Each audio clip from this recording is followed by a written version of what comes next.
Dalam Bapa dan Putra dan Kudus. Amin. Bapa di surga, kami ucap syukur bahwa kami tidak pernah boleh takut terhadap apapun, terhadap siapapun. Karena Engkau selalu menyertai kami. Engkau menuntun kami. Engkau mengajak kami untuk mewartakan kabar gembira tentang dirimu tanpa takut apapun. Bantu kami ya Bapa, bahwa Engkau memelihara kami lebih daripada seekor burung merpati atau seekor burung gereja. Terpujilah namamu kini dan sepanjang segala masa. Amin. Saudara, kewajiban untuk mewartakan kabar gembira Kristus merupakan sesuatu keharusan, kewajiban. Dan merupakan tanggung jawab kita untuk membagikan keselamatan itu kepada manusia lain. Untuk membagikan cinta kasih itu kepada siapapun. Dan itu tugas yang melekat di dalam kemanusiaan kita dan melekat di dalam baptisan kita. Bahwa kita diselamatkan.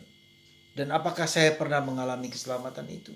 Sehingga saya berani membagikan kepada orang lain supaya saya bisa mengajak orang lain untuk mengalami apa yang saya rasakan.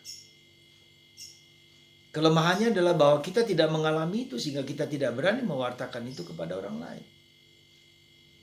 Mungkin itu.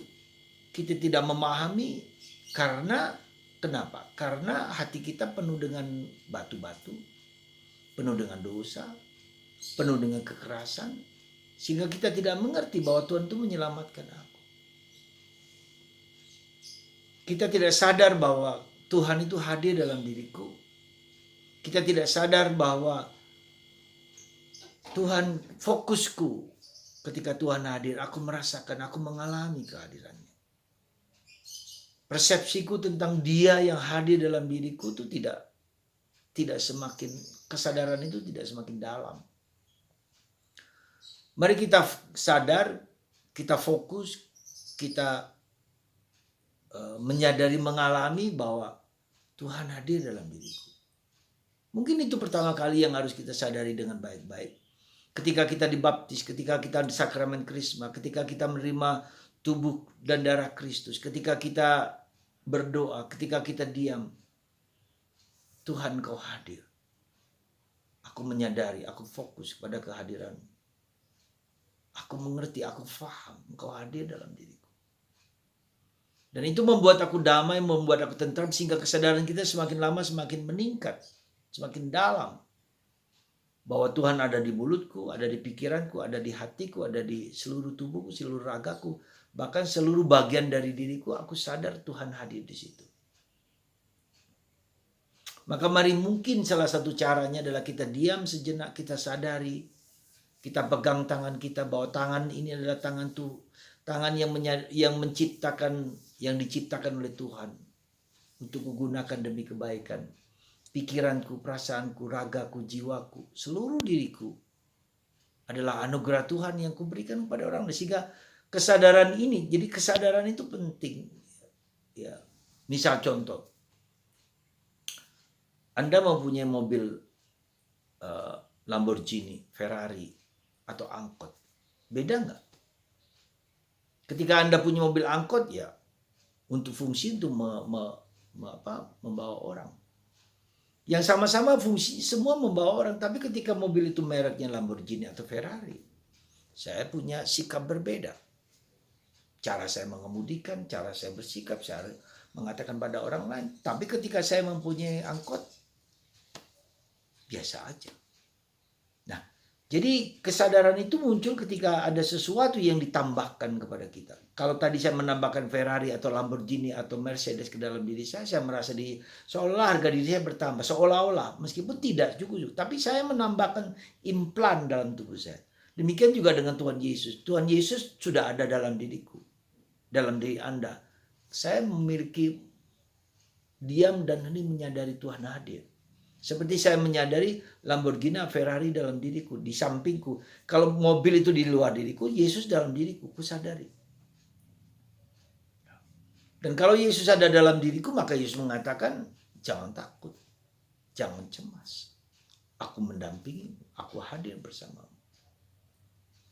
Sehingga muncul kesadaran, tergantung bagaimana kita sadar, ya, ke tingkat kesadaran lebih dalam. Ketika maka saya ada fokus, saya terlibat di dalam Tuhan yang hadir. Saya merasakan Tuhan yang hadir, saya mengalami Tuhan yang hadir. Jadi terlibat, fokus dan sadar itu dia ada dalam diriku dan dia bekerja dalam diriku. Itulah yang membuat kita mewartakan siapa Kristus itu yang ku kenal, ku alami, ku rasakan. Kristus yang ku alami itu ku rasakan kepada orang lain. Ku bagikan kepada orang dan aku bahagia. Saudara, itulah rahmat yang Tuhan berikan kepada kita. Kasih Tuhan yang Tuhan berikan kepada kita. Maka sekali lagi kita tidak perlu takut. Tugas mewartakan tergantung juga dari bagaimana saya mengalami, merasakan. Ya. Bukan lagi hanya implan, tetapi sudah masuk di dalam diriku. Aku tahu Tuhan hadir. Aku mengalami Tuhan hadir. Aku bagikan kepada orang lain.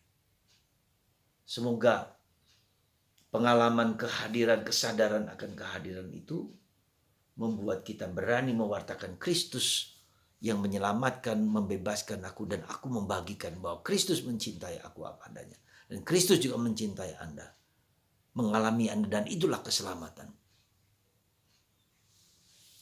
Bahkan ketika orang mau mengancam aku sampai mati pun aku tidak akan takut. Karena dia hanya melukai tubuhku, ragaku, tapi tidak pernah jiwaku. Maka dalam apapun, kata Paulus, tidak bisa dan tidak ada yang bisa memisahkan kita dengan Kristus. Karena Kristus ada di dalam jati diriku, dalam beingku, dalam hidupku. Dan itu perlu kusadari. Semoga Anda duduk diam hening, menyadari, mengalami, untuk terus-terus meningkatkan kesadaran Anda lebih dalam, lebih dalam, lebih dalam. Karena Tuhan sudah ada dalam diri Anda, diri kita, diriku. Dan itulah mengapa kita melakukan kegiatan rohani. Mengapa kita melakukan pergi ke gereja. Mengapa kita lakukan doa rosario. Mengapa kita lakukan itu meningkatkan kesadaran kita. Semakin lama semakin tinggi, semakin tinggi, semakin dalam. Dan akhirnya yang kita sadari hanya Kristus yang tinggal dalam diriku. Tuhan memberkati Anda. Semoga kesadaran Anda akan Kristus hadir di dalam hidup Anda masing-masing. Bapa, Putra,